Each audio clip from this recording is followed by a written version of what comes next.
وصراحة رشقوا فيا، يعني خشاه فيا ما صدت ما ندير.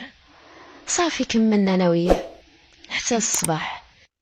القصة ديالي بدات مع نسيبي حما بنتي، يعني بين راجلها. انا واحد السيدة عندي 45 عام، يعني كنت متزوجة وعايشة انا وبنتي وراجلي عادي، ما كان خاصنا حتى شي خير.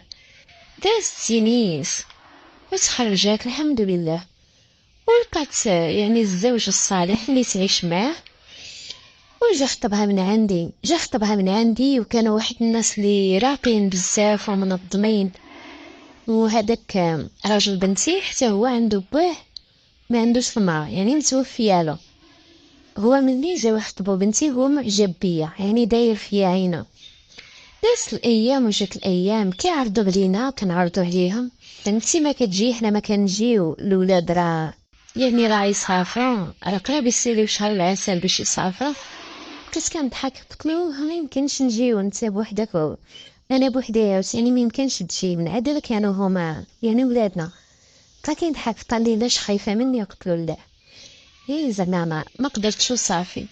واحد النهار هو يجي عندي بالليل بقى كيدق عليا، ما نكذبش عليكم فرحت. حسيت بواحد، ما نكذبش عليكم، حسيت واحد الراحه نفسيه. او المهم هو كان علمني وانا تهليت في راسي ودرت الميك اب ولبست احسن فستان عندي ولبسته في الازرق.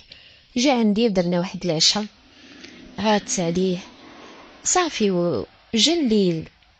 يعني فرشت له غطيته في الصالون، ولكن هو ما قدرش يشد راسو. جا عندي البيت النعاس ودخل معايا في الفراش ديالي وقلت له لا ما يمكنش هادشي حرام، وما يمكنش حنا نديرو شي حاجه حرام حنايا، يعني نسابو نتا نسيبنا او حنا نسابك وخص العلاقه تبقى نقيه باش الولاد يستمروا في الزواج ديالهم. وما يمكنش هادي، ما نكذبش عليكم هو قوي وتبارك الله، يعني قوه ومازال حتى هو فيه واحد الشباب وهادي.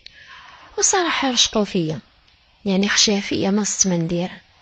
صافي كملنا انا وياه حتى الصباح، حنا معانقين وفي واحد العلاقة اللي كانت رائعة.